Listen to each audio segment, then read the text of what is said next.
Good morning, viewers, and welcome to our episode of Your Money, Your Taxes. I'm Paresh Shah, CEO of Paresh Shah Financial Services, and it is my pleasure to be here with Mr. Lalit Abichandani, CPA.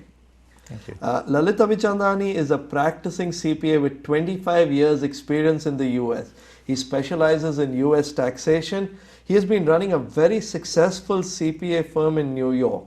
He and his firm provide tax service and tax planning for businesses as well as individuals.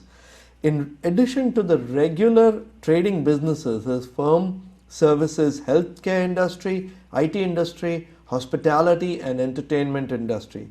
He has done hundreds of offshore voluntary disclosure and streamlined procedure cases and has become an expert in foreign bank account reporting and the US-India tax treaty, which is going to be the basic subject of our conversation today. He is a CPA and tax advisor to businesses, professionals, Bollywood industry, and a lot of film personalities. His website is yourtaxadvisor.com. Welcome, Lalitji. Thank you, Paresh. Let's start with, in the previous episodes, we talked about FATCA, FBAR, and the two amnesties by IRS. They're really complicated topics, and viewers have gotten confused. In fact, we've gotten a bunch of letters and emails where viewers have asked several questions. So before we start anything, let's just summarize some of the things that we talked about in the last episode. So the first question would be, could you talk a little about what is the FBAR law, what is the FATCA law? Paresh, first of all, thank you for the great introduction.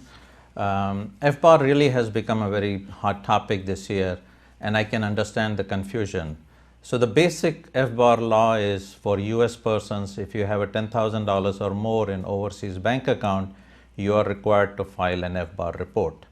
Now, not filing this report has dire consequences. There is at least $10,000 penalty if you have not done, and this $10,000 is per year per account. So it can really become huge amount. And the maximum penalty can be as high as $100,000 or 50% of the account balances. So that's the basic rule that everybody should know.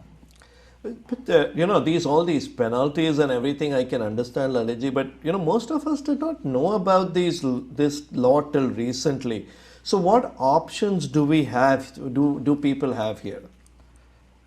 Thankfully, IRS has two amnesties going on, and taxpayers can avoid these penalties by complying with these FBAR laws and coming forward under these two amnesties that are available. One is the streamlined program and the other one is OVDP.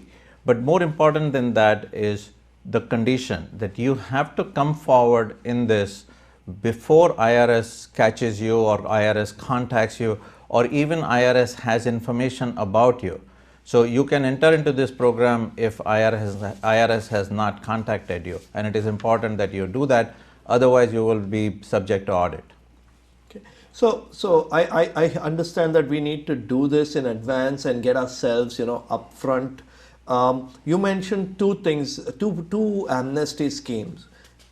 Streamlined procedure and OVDP, and I know again we went into a lot of details in the last episode, but for the benefit of our viewers, can you summarize these, and then I'll go to questions from viewers. Yeah, so we spoke a little more in detail. I will cut short in this one that there are two programs. One is a willful violation and the other one is non-willful violation. I'll take the non-willful violation first. So the easier program is known as streamlined procedure under a non-willful program. In this, you have to certify that the not filing of the FBAR reports were non-willful. That means you did not intentionally not report. You either did not know about it or So under this streamlined procedure, there are three conditions that you have to go back and file FBAR reports for last 6 years.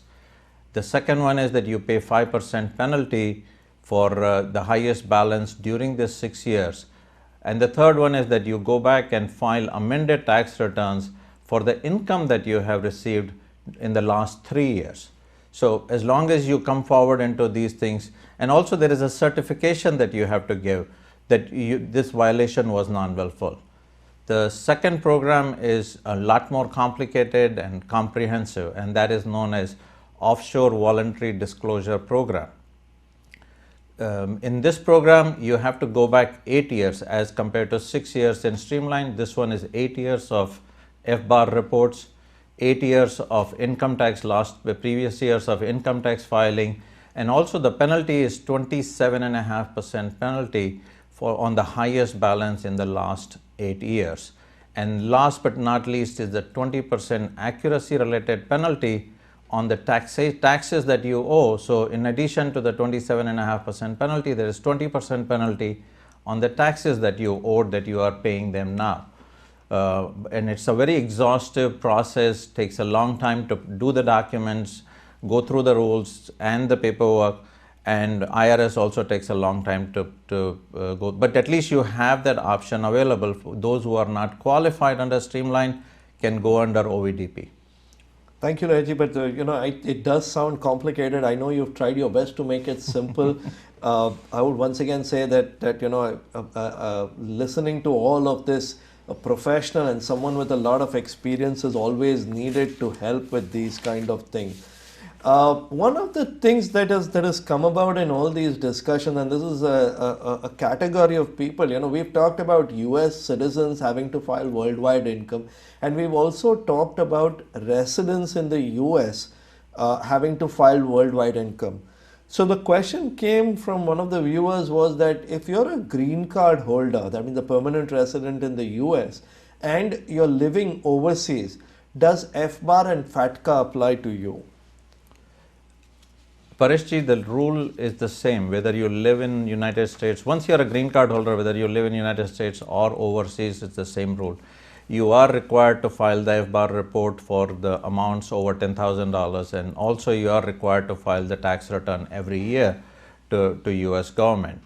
Having said that, there are actually two programs. One is for the resident program and the other one is for non-resident program. The non-resident program, they are a little more lenient with that. It is subject to a few more rules. I'll just summarize that once you are qualified into that, we can even get the penalty waived with the 5% under Streamline or even 27.5% under OVDP for non-residents. If they qualify, we can get the penalty waived in that. So it's a great opportunity for non-residents to come forward and avail of this amnesty that's available right now. That's great, thank you. That's good to know that who is covered and who needs to take action. Thinking about overseas, come one question about again from overseas, which is pertaining to a lot of people here. Banks in India have been sending some letters. They call them some KYC to KYC rules that people have to comply with. And people are getting confused with this letter. Tell us a little more about this letter and what people need to do to get compliant. I'll first address the KYC. The KYC is basically know your client. So the banks want to know their client and they want to collect their data. Having said that, about 3 or 4 years ago, this all started with Swiss Bank. Swiss Bank, IRS broke the Bank Secrecy Act with Swiss Bank, and since then they have gone to almost 112 countries and signed the international agreements with them, so that those countries and the banks in those countries are required to collect the data from their depositors and hand it over to IRS. It's a huge program, but it is definitely coming in, and it is for this reason that the banks have started collecting this data. Also, in sending the letter, the second reason that they are doing is to notify their depositors that the taxpayers have to report these in the FBAR report as well as in the tax return. Okay, so next question comes. It's more like a question that I overheard at a party, and I know that but I thought I'd ask you anyway. Some people have told that I'm just going to close these accounts. How will the IRS be able to come after me once I close these accounts? And I know that's a very lame answer, but can you address what's happening for people who have this head in the sand attitude, you know. You're absolutely right in saying that, Pareshji. It's too late. The answer to that is absolutely not, because all these countries have already signed the agreements, and if you had an account open as on June 30th, 2014, the data is already with the banks. The banks are under requirement to submit your data. So even if you close your account today, your data will already, mostly it has already gone, but if it has not gone, it will definitely go to IRS for the accounts that were open as on June 30th, 2014. It is very important to remember that date. The second reason that I would really insist that it's not illegal to have an account. The government only wants you to report what you have. The government wants, and you report the income that you have generated. And you have these amnesties available. So, come forward in that rather than, like you said, burying your head in the sand.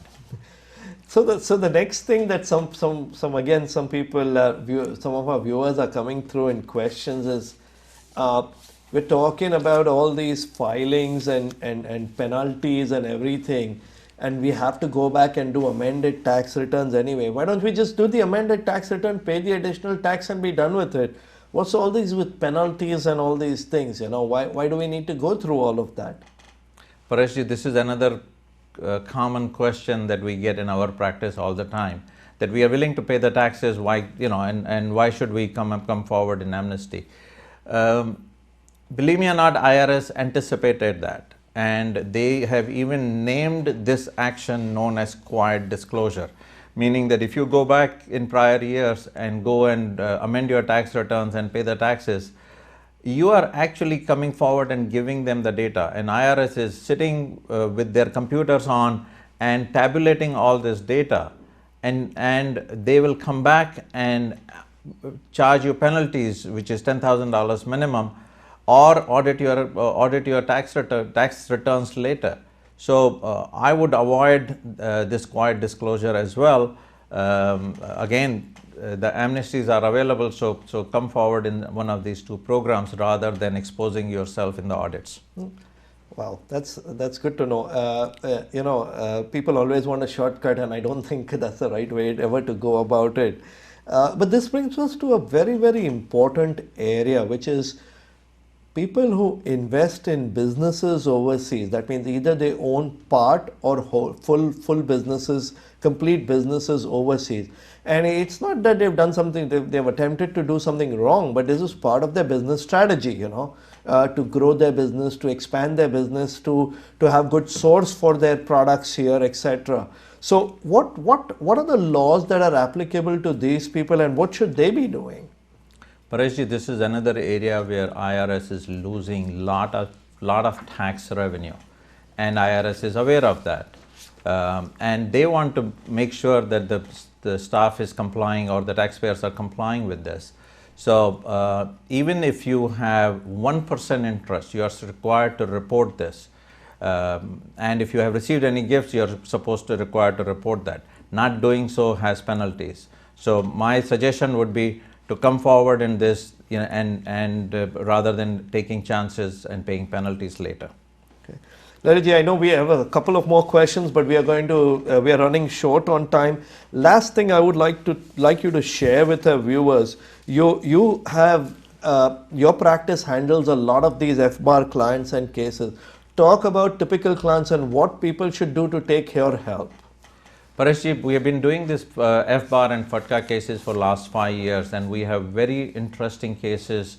Of course, the average cases are between $100,000 to $1 million in their bank accounts, but we have handled large inheritances or large dividend received from India, also gifts and sale of land or sale of their capital assets.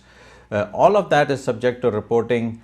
And I would again recommend that they come forward in this two programs that are available, so that they are not taking any chances. I would request, this is a complex topic, I would request all viewers to go to Lalitji's website, yourtaxadvisor.com, and to look at all this information. Thank you Lalitji. People should connect with you. Thank you for all this information. Viewers, We'll see you in 2 weeks where we shall be discussing disability income insurance. Thank you very much. Thank you very much, Paresh ji. We'll see you in 2 weeks.